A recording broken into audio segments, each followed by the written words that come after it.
Hey folks, this is Alonzo, the Godfather of West Coast Hip Hop. And I bet you some of y'all didn't know I had a book out, did you? Well, I do. N.W.A. Not Without Alonzo, available on Amazon.com, $14.95. But also, there is a comic book, limited edition comic book, Hip Hop Family Tree, featuring yours truly, Alonzo in the middle, Dr. Dre, and Yella. Limited edition, only available on my website, LonzoWilliams.com.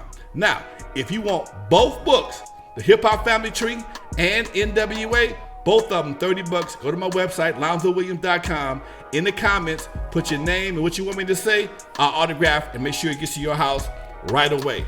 Both books, $30, autograph, LonzoWilliams.com. And if you're like me, you don't have time to sit down and read like I'd like to, but I love audiobooks. That's why I put my book, N.W.A. Not Without Alonzo, on audio. That's right, but it's available only on CD Baby. Why? Because I set every track, every story to music. So as you ride down the street, listening to the stories of West Coast hip hop, you got some fresh new tracks to bob your head to. Available only on CD Baby, N.W.A. Not Without Alonzo. Check it out, folks. Give you something to ride to. Peace.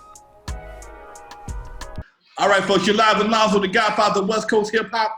And this time I'm going into another direction with one of my entertainment buddies here. Today I have on the line with me my boy, Shang Ford. What's up with you, Shang? What's up with y'all, man? I hope that y'all hanging in there. Y'all ain't end up killing your loved ones in the house, stuck in the house, or kill the roommates, or look at your neighbors like, I will bust you in your head. You know, I've been outside. Get up off that toilet paper. Get up off that toilet paper, bitches. Like, I don't want y'all to get crazy, too crazy. Man, how you been doing, man? I'm hanging in there, man. It's a little frustrating, but you know, I mean, I know people have been through worse, and I've also been in, you know, a cell before, so this is so this is like not. People say it's like jail. No, it's not. It's bullshit.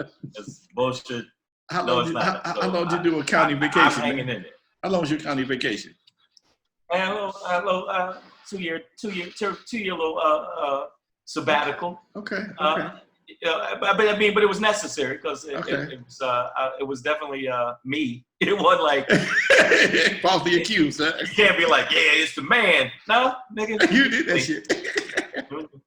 So there ain't no gray area. Man, go ahead. I was gonna say, man, it was just funny. A friend of mine and we were saying the same shit. Like, I thought about how, when I was younger, how violent I was. I think because I was high yellow, I felt like I had to prove a point. I think high yellow dudes, because I'm a big dude, like, I thought, man, I got to prove a point. My heart ain't light skinned. And so I think that was stupidity. But now I'm starting to feel that way again when I see people hunting down black men in Georgia and shooting them. It makes me feel like maybe I was right. Maybe you should start knocking people in the head with a hammer. And I'm not talking about the round end. I'm talking about the hook end. Woo. Man, it's like, come on, man. Come on. You know, you've always been an outspoken comedian, man. How do you deal with that in this new cancel culture we got going on now, man? How does that affect your work? Wow, that's a good point. I mean, I've gotten canceled. I got canceled on a lot of stuff, but I have enough of a following where people still rock with me. So, yeah, I've gotten, in fact, a friend of mine just told me, a young lady told me she was up for a movie and they were considering me. And then the one producer said, yeah, but he's really outspoken and he's a little too outspoken. So maybe we should forget the fact I could have did a good job. They were like, well, yeah, but he's outspoken. He was speaking about, and at the time I was speaking out about Charlottesville. Okay. And I was telling jokes about it, but I was also serious as shit too, because it's like, how you gonna, and plus how you gonna run your car over somebody and you know you're a white supremacist, you run your car over motherfuckers and you kill somebody and then you sit back and act like they're the victim. Right. So it made me mad, and I said some shit. They were interviewing me on this show and I said some shit about it. I said, like, what they need to do is take the motherfucker that did it, put him in the middle of the street and have him get ran over. You know, and then they went buck wild on me, and then in one club, well, we can't have you saying stuff like that. They canceled me. Yeah, they canceled my gig. So I've had it happen, but I had enough other gigs where people like don't give them. Yeah, we need more of that. We need more of that. But people got mad at me. They're like, how could you say something like that? What's wrong with you? What's wrong with you? You're so mean. You know what? A lot of people are full of shit, though, Shang. You know that, though. People are full of shit. And people are full of shit. You know, you can't even speak your mind. And I've always felt, and this has been something for me, man. And I hope YouTube don't get mad at me because that's my little hustle right now, one of them. But when I speak my mind about certain things, man, it's like, you know, that kind of helped me back from me and who I am. And because, you know, although N.W.A got a lot of credit for speaking their mind, a lot of what they heard, it came out of my mouth. Okay, so you know, right. it's you know, but again, I come from a generation where we know how to say things with a twist. You know what I'm saying? We know how to say we know how to say I want some pussy without asking for some pussy. Okay, we didn't hit the I'm fucking you tonight. No, we didn't do that. Baby, I want to keep with you. I want to know your name. Okay, that the first thing, give me your name, and we're gonna take the rest of it from there. But it's just a different generation, Doc, and you know. Oh no, I'm 57, man. So okay, all right, shit. You got an ARP card too? Yeah. Okay, I'm platinum, look at all this gray right here, bro. Mine would be gray, but I get a Just for Men IV every morning, so I'm all right. What's he doing? Don't worry about it. Don't worry about that shit. I gotta get my beard right. You know what? It's weird.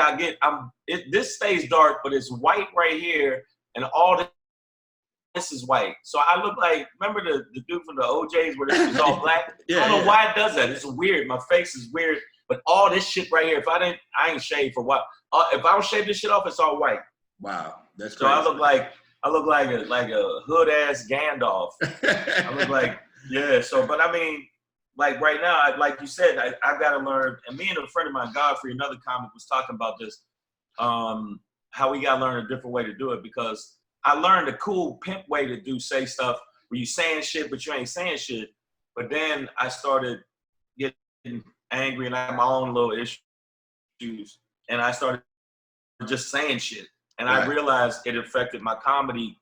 Not on stage. People on stage is with it. It's the people off stage. It's the industry people like, did he just call that guy a cracker? Oh my God. They call them crackers. But they can call us nigga all day, but we say cracker. It's like, Dave Chappelle said it's so cold. That's what I like about Dave. Dave said it's so cold. At last joke he told him one of his stand-ups, you know. Oh, Chappelle, yeah. Netflix joint. Yeah, Netflix. He said, "Hey, you know, you can't say faggot." He said, well, I ain't nothing. You're not a faggot. Well, I'm not a nigga either. So you know. There you go. But hey, I got a question though, man. I see you got the green, yellow, and red on now. How do we?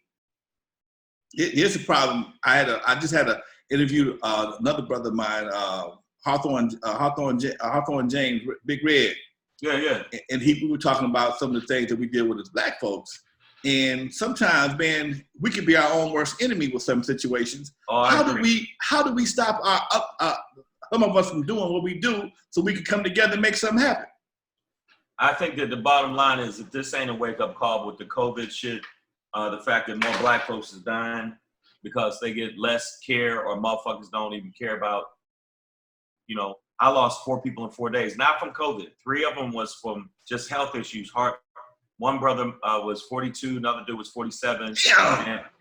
And he had they had heart attacks, and the other one died from pneumonia, and then the other one was COVID related. So 4 days, 4 people. 2 of them were comics, friends of mine, Jay West and Belly Bell, out of Tulsa, Oklahoma, and the other one was out of San Antonio, Texas.